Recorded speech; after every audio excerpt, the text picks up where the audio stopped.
we got the tiramisu.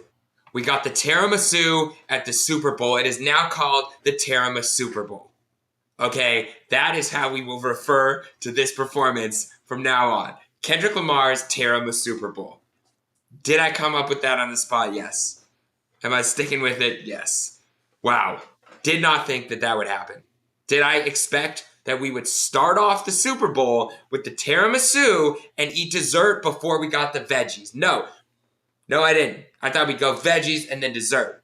And I actually did think that there was a chance, a hint, that maybe he would do that in the middle or like drop a little snippet or maybe release the song tonight. I thought that that was possible. Or maybe I'm just hopelessly optimistic. Or hopefully optimistic, actually. Because it's good to be optimistic. But we got the dessert first. Tiramisu, we got extra bars. We got extra lines. And I'm convinced that this song is dropping soon. He knows what the people want. He heard our cries, okay? He heard the people. Okay, and I will continue to push for it for you guys. But yes, Kendrick Lamar Super Bowl, incredible. The leaked set list was right. And I had a feeling going in that it was, but I wasn't sure if there were maybe going to be some changes. So it was cool to see how it was executed. But overall, incredible. Overall, I was watching at a sports bar, and I was kind of like this the whole time during All I Guess. I was like, he's really doing it. He's really doing it. He's really hitting the bars. The crowd is really hitting A minor together.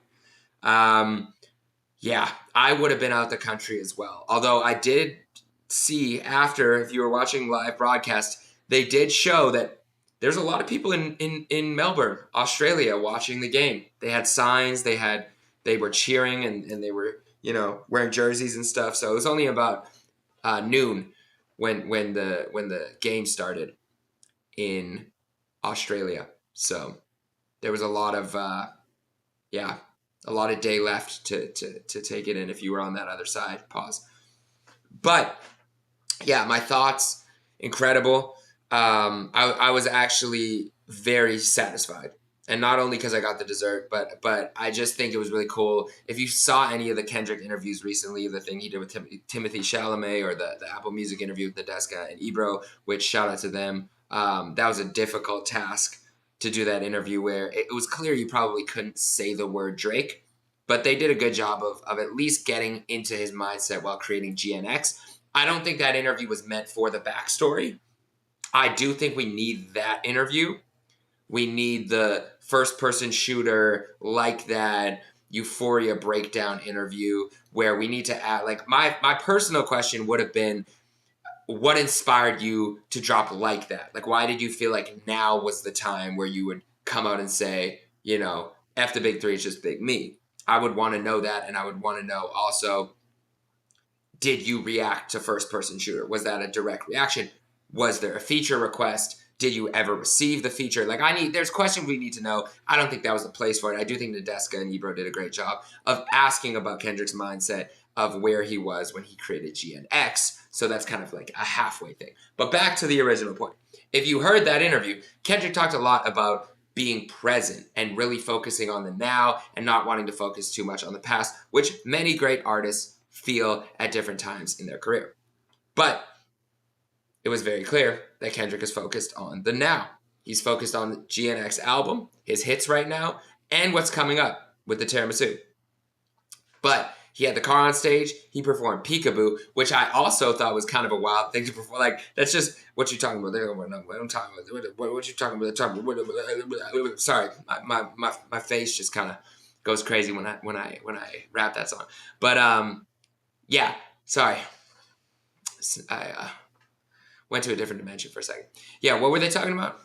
Oh, nothing. So when he performed Peekaboo, there was a big X on the screen. Now, I had pointed out in my breakdown on Instagram that not only was there an X on the screen, there was technically two X's on top, but he also had an X in SZA and an X in Serena on screen during the Super Bowl. So that is, to me, three X's in two ways.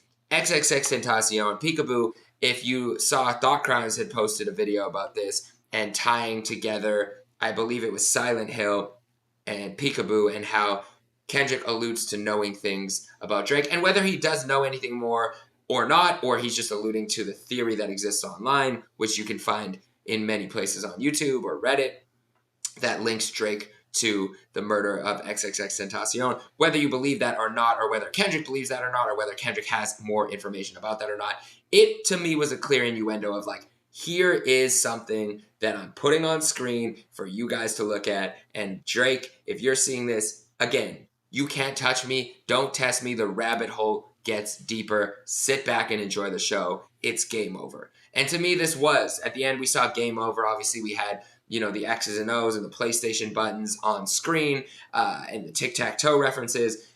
Basically, all of this is saying I outplayed you. I outchessed you. I am in the lead right now. Game over. There is no round twos, which I thought was kind of cool. I didn't necessarily love that he made, so much of the Super Bowl performance surrounded around this battle, but I kind of think he needed to. Like, I get that on one hand. I know that that's some of the criticism, but I also think he needed this moment to kind of give full closure. It's all everyone was talking about. Whether people want to admit it or not, people say in terms of, my content or the bigger picture, oh, you guys are talking too much about Kendrick, or you talk too much about Drake. If you look on the other side of things, anyone who's extremely biased on the OVO standard side, they always talk about Kendrick and always talk about Drake. This is the biggest story in hip-hop within the last 5 to 10 years. Obviously, we're going to talk about, we need to dissect these moments. And so, obviously, Kendrick being a part at the lead, in the middle of the biggest moment in the last 10 years of hip-hop, he's going to perform about it. He had the biggest song of the year. Obviously, he was going to perform, and I love that he teased it the way he teed it up using Samuel L. Jackson. He had the Gloria on his jacket, which I loved. Of course, a nod to his pen. And I also loved the A chain, which was, either PG Lang's logo or A minor, depending on how you look at it. It was a lowercase a. I pointed that out right away when I was watching. I was like, my friend Bundy was like, what's A? And I was like, A minor? Small lowercase a. So, anyways, I thought it was dope. This is my initial reaction. Obviously, we'll get into it more on the show this week.